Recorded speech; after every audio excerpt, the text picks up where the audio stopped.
वारंगल जिला देवोदय मंत्री कोंडा सुरेखा का दावा है कि बीजेपी भगवान के नाम पर वोट मांगकर धोखा दे रही है।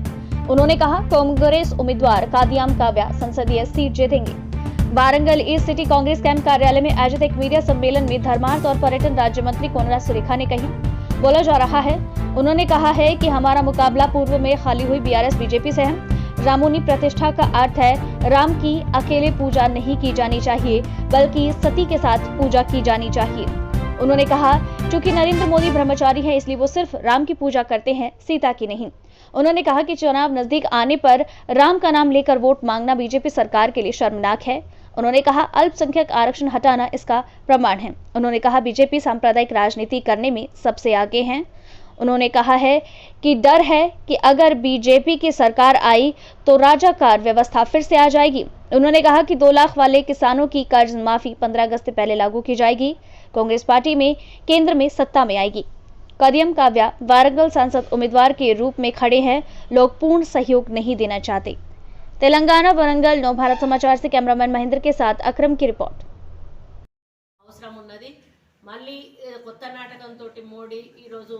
మరి ఏదైతే రాముల వారి గుడి అని చెప్పి హిందువుల ఓట్లు కొల్లగొట్టుకునే ప్రయత్నంతో ఆయన ముందుకు రావడం జరుగుతుంది. ఆ విషయం కూడా ప్రజలు ఇప్పటికీ అర్థం చేసుకున్నారు.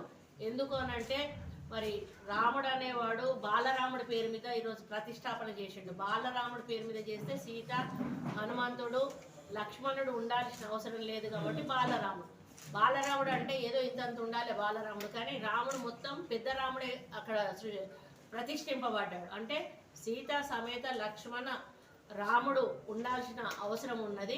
కానీ అతన్ని కూడా ఒక బ్రహ్మచారిగా, ఈరోజు మోడీ ఒక బ్రహ్మచారి, ఆయన ఒక బ్రహ్మచారిగా ఈరోజు రాముడిని అక్కడ పెట్టి ఈరోజు కొత్తగా బీజేపీ వాళ్ళు వస్తేనే రాముడి గురించి ఎవరు కూడా ప్రార్థనలు చేస్తలేరు, రాముడికి ఎవరు కూడా పూజలు చేస్తలేరు.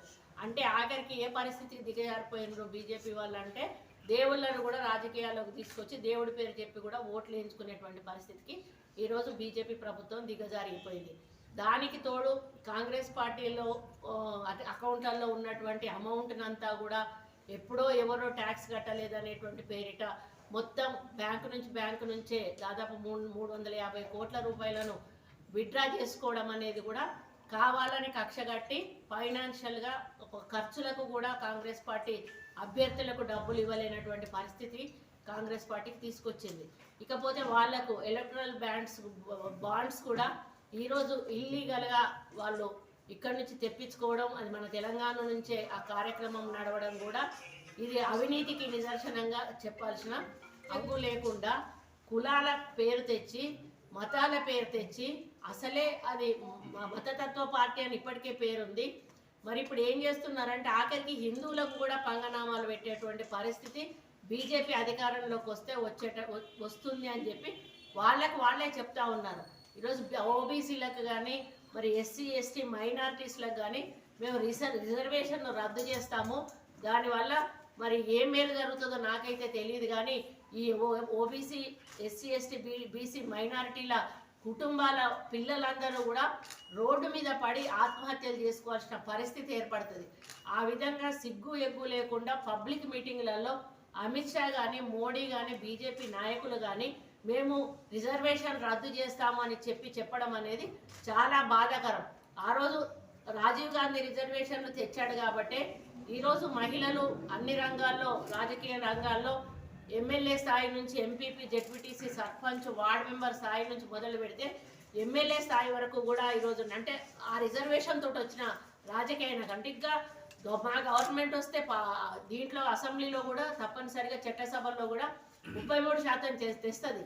కానీ అప్పటికే 33% రిజర్వేషన్ లోకల్ బాడీలో తేవడం వలన మాలాంటి వాళ్ళం ఈరోజు మంత్రి పొజిషన్లో ఉండే అవకాశం వచ్చింది.